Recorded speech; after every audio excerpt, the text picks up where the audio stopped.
If you are looking to climb the ranks and crush in your games, analyzing the pros will help you master your gameplay. In this Game Leap analyzation, you will learn the best ways to play like a pro as well as other tips and tricks. To fully master this, make sure to sign up at GameLeap.com at the end of the video. Let's dive in. Today, I want to go over the South Korea versus China finals in the Overwatch World Cup. Pretty much an exciting series all around, and I really want to go over every single video, but I want to go over each game basically and just kind of separate them into small little tidbits. So first off, for this game, we're going to see China start off with the Doomfist Sombra dive, which I think is a very good strategy for a team to use on defense, because on attack, you can pretty much do whatever you want and swap, and you have a lot of chances to try and defend this onslaught, but they're just able to swap it out pretty easily and adjust to whatever the defending team is doing, and they're not able to go back to spawn and swap. That's not a luxury that the defending team has, so they have to try and choose a team comp that's going to work against many different strategies and different varieties of it. And that's why Doomfist and Sombra, I think, is really good, because it's pretty strong against goats, but at the same time, Doomfist is able to one-shot just about any character, and Sombra is pretty much good against any character. In any 6v6 team comp, Sombra is always going to work, and she's always going to have EMP, which is going to be broken no matter what the team comp is, so it's a very solid strategy. And of course, Doomfist, who is able to one-shot people, becomes even stronger if you hack that person, because then that person can't use mobility moves to try and escape or run away or whatever, so that means that the hack just gets so much more value. So overall, I want to go over this fight a little bit. Let's go ahead and rewind it. So at the very beginning of the game, we are going to see South Korea go to a pretty typical dive, but the only difference is they're going to be running a Genji instead of a Doomfist. When on attack, I think Genji is pretty good because you can get onto the high ground and you got a little bit more of verticality, whereas Doomfist has a harder time to get onto the high ground, and his uppercut ability is very needed and you don't really want to waste it. And immediately they kind of scout out and see what China's running. And see right here, they don't even waste any time. They just go right back to base and they're going to go on to Zen Goats, which is basically Zen Lucio Brig. And then for the tank, instead of a Reinhardt, they will be going a Winston, which Winston, lot better on this map than a Reinhardt is, by the way. Winston has a lot easier time on 2CP or an Anubis map when you have to get onto the high ground. So this swap was very smart. They're going to be going Goats so they can get to the point, and they're going to have a little bit more mobility with Winston as opposed to Reinhardt. And as you see, they're not going to commit to a fight, but they're just going to take the high ground and go to this mega health pack up here, and then get set up into an area on the high ground to where it's much more annoying for them to deal with. Specifically, they demand the enemy team to rotate. For example, the Ana player on China now has a very difficult time. So when you're playing Ana, one of the big things that you want to do is you want to be on the high ground and you want to be able to, heal your team from a very safe line of sight where the enemy team isn't going to reach you. One of the big things about goats in general is that they usually stay together, and they're usually going to work together as a unit, and it's not a comp that has a whole lot of mobility. I mean, you have Brig, Zen, and those characters obviously don't have much mobility, but then you also have things like Zarya and Reinhardt. In this situation, you get rid of the Reinhardt, but you do have a lot less mobility, and because of that, you need to make sure that you stay together, and you always have to travel very slowly across the map as a unit. And most cases, that's you going onto the point. But by forcing that rotation, it makes the enemy team go to a place that maybe they aren't really prepared for, they're not really quite as used to, and it makes them a little bit more uncomfortable with where they can be positioned in general. And it gives the hardest time to the Ana player generally, because the Ana player on Doomfist Sombra Dive is the one character on the team who lacks all of the mobility, and it's much easier for them to try and get stopped. So as you can see, they take that point very easily, and now they are going to commit to the very first fight. We see a solo grab, which honestly, it's fine. I think solo grab is pretty good. They have the advantage here. One of the things that comes with 2CP in nature is that the very first push, if you take the first point, the very first push into point 2, generally it's going to be the best opportunity for your attacking team to get that point. If you get this first point where you have an ult advantage, especially if you take the point like so quickly, then you're going to have an ult advantage over the enemy team, and you're going to be able to have this huge advantage where you're able to go in there with ults and the enemy team won't have it. And one of the things about professional players, especially a 6v6 team comp, is that they are able to focus fire so much better than other people. For example, that's one of the reasons why Zenyatta is so good at the top tier competitive level, is because as a team, they are able to fully work together and utilize the Discord orb. So focus firing is something that just isn't an issue. For example, it's one of those things where I've had issues with it a lot on my team and in the past and other teams that I've coached. And focus firing can be one of those difficult things that it's really hard to work on. There's not really too many things you can do in order to fix your focus firing, but focus firing is an extremely important thing you need at the top level, and just any level in general. I mean, if you're able to focus target Discord targets, then those things are going to go down so quickly that you'll notice that the points are going to be taken so much quicker, the team's going to get more kills in general. Everything in general is going to be so much better if you're able to focus fire. And that's what makes Zen Goats so strong, because honestly, even with 3 healers on Zen Goats, it's going to lack a lot of healing, and it's going to be a little bit better to just focus everything down though, because there is still a lot of damage potential. So although that was a very quick offense for South Korea, I think they played it just perfectly. So here what we're going to see is China is going to run the exact same comp. They are going to mirror what South Korea did on offense, but South Korea is going to be doing something a little differently, and that is the defense against GOAT strategy that I talked about actually in a previous video and they used in King's Row, but here you can see they are going to be doing it again.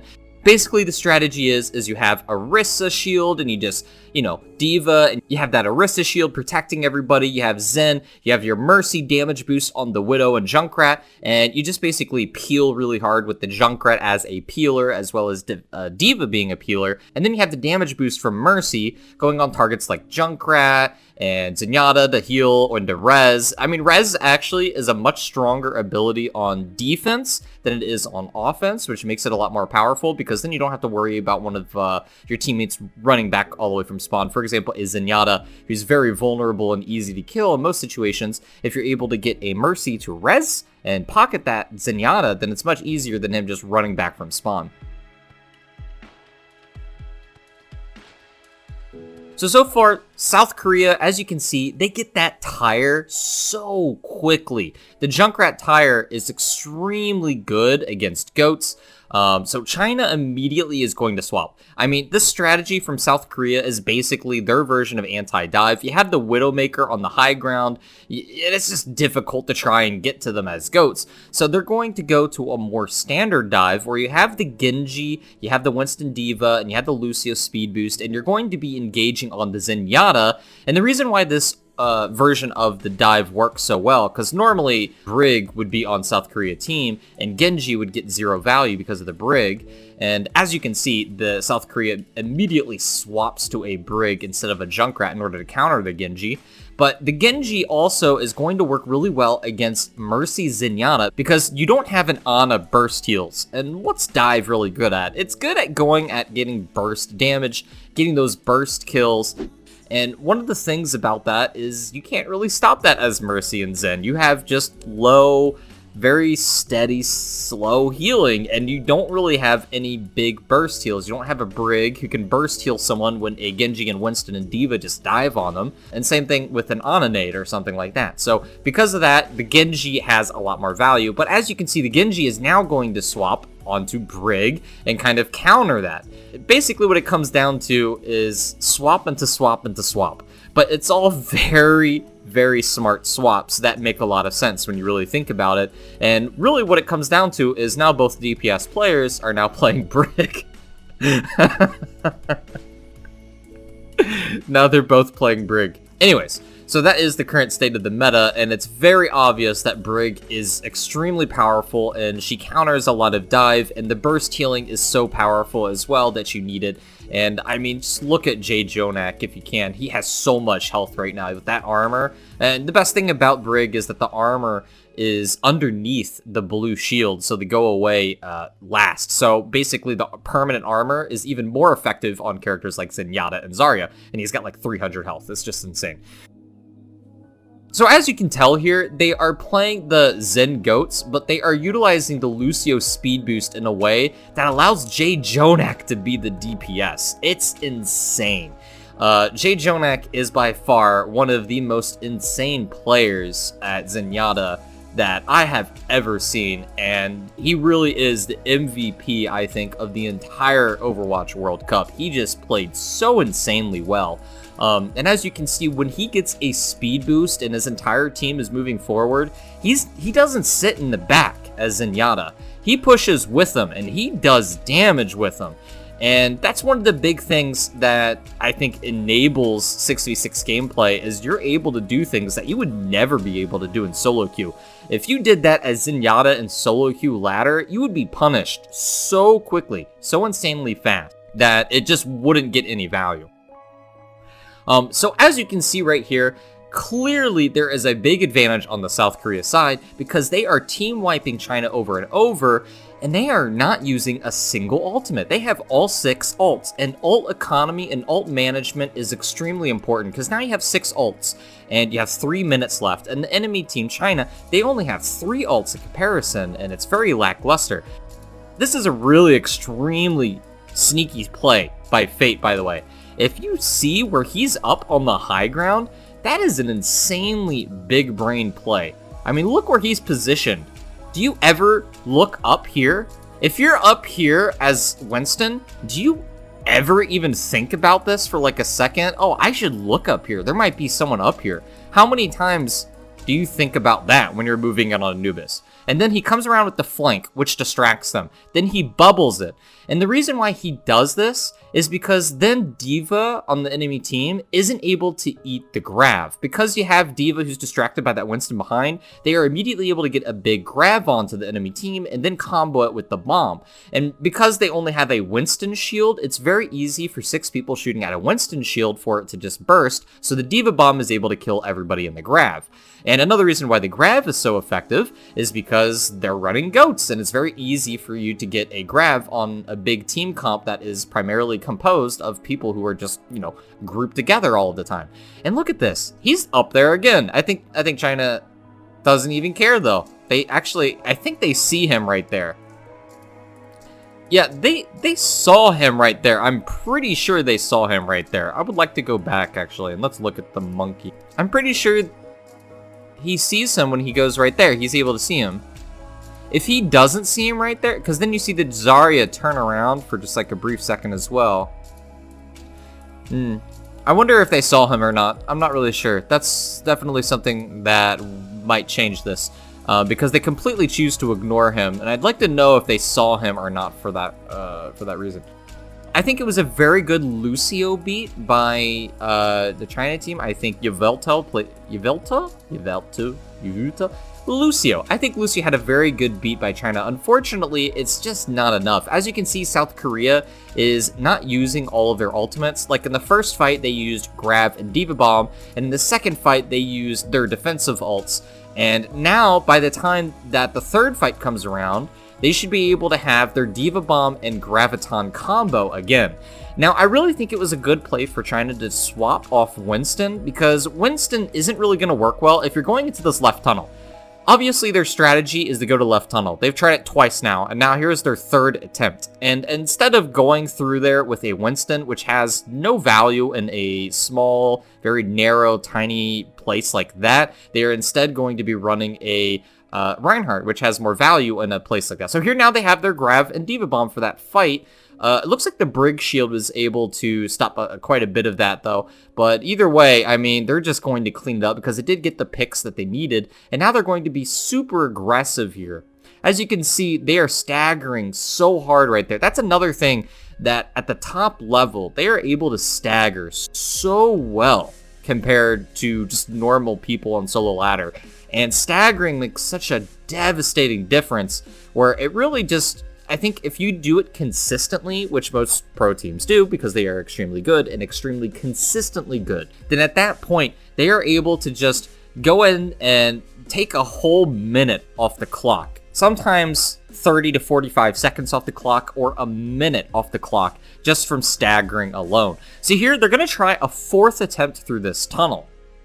And at this point, I think they are able to finally commit their Graviton, but they don't have any other ults to really combo with it. They're at 90% to Diva Bomb. They don't really have it. They're able to use it, but it's just a little too late. It was a good Graviton, and it was able to get the entire enemy team, but the damage output just... I think maybe waiting for the Diva Bomb would have been a little bit better. And as you can see, South Korea is able to pull that win off. Let's go ahead and analyze this last fight a bit. So right here, we see they are going into the tunnel, and they have 0 ultimates right now, which is a little worrying. I mean, South Korea only has Primal Rage, but they are very close to Graviton and very close to Diva Bomb, and they should have it for this next fight. So they're going to go ahead and pop the rally a little bit early. That's probably the best play there. I do think that's really good. It enables Brig to do a little bit more damage. They get the shield bash immediately on the Brig, which allows them to just go ahead and DPS her down immediately. And then you see South Korea respond with a pretty decent grab bomb combo, but the enemy team China, they were able to use a defensive ult. They were able to use Trans, but the bomb did kill Diva and Lucio. And here you see Jay Jonak just go insane and able to get 2 kills immediately, headshots on the Brig and everything. And then you're going to go ahead and see that they kill the Reinhardt last and really stagger him, and the Reinhardt gets 1 charge kill. So here we have the very last push by China. They have 30 seconds to get back there, and they have 1 ultimate. They have Shatter, they're coming up on Grav, and maybe Lucio beat, but other than that, they don't really have anything. So in comparison, South Korea is much better off because they have a Transcendence and Rally, which is definitely going to keep people alive. But here they really need to get a lot of value out of Grav and Shatter in the very last fight, and they're very close. They're at like 93%. So really what it comes down to in GOATS is getting a Grav with everybody inside of it, but also you need to be able to do the damage to them. Using Shatter on, I don't think anybody, which is very low value, and the enemy team, South Korea, I guess in this instance, although they get a very big Grav, they just don't have a single ultimate to try and get more damage in on that Grav. And that's really, I think, what it comes down to. They get Diva Bomb, but it's just a little too late. And I think maybe they should have held on to the Grav until they had Diva Bomb. Really, all they needed was just a little bit more of a second, and maybe they would have had it. Or maybe they could have tried to played a little bit around where they could have maybe used micro missiles to get a little bit more ult charge, and then be able to throw the Diva Bomb in there. So all around, I think South Korea played that extremely well. They swapped to the right team comp. Whenever they were running dive, they swapped immediately to Brig. And I think that's a really big brain move. Overall, I do think South Korea was just the better team on that map. Their focus firing is so much better, and their ult advantage was so much better, and they just utilized all their ults very sparingly throughout the game, which slowly drained them, the Chinese team, it slowly drained them of any sort of ability to come back, because at every single fight, there was just a huge ult advantage for South Korea, to the point where as long as they kept using like 2 ults per fight, they could delay the pushes by basically like 5 minutes. I don't think China had a very good push until the very last 2 pushes. Those are the best chances of China to be able to win the game. And I think that's basically all South Korea did, is they used their ult economy and ult advantage in a way to where they would be able to team wipe them over and over and over again by making sure to only use like 2 ults at a time when they needed to get a good team wipe, or not even a team wipe, just get like 1 or 2 people dead on the Chinese team, which allowed them to turn those 2 deaths into a team wipe and then stagger those people at the end, making it very easy for you to waste as much time as possible, which is exactly what you want to do on defense. South Korea played that game perfectly, and I really enjoyed making this, so I'm going to go ahead and maybe do more VOD reviews in the future of the rest of this series and the other games, and we can maybe talk about it more in detail as well. Analyzing the pros is what you need to master in order to play like them. This top 500 player analyzation is just one of many that will teach you to master your heroes, and at GameLeap.com you can find all sorts of up-to-date guides and courses for all heroes created by the highest ranked players and coaches. If you enjoyed this video and you want to see more, make sure to check out GameLeap.com.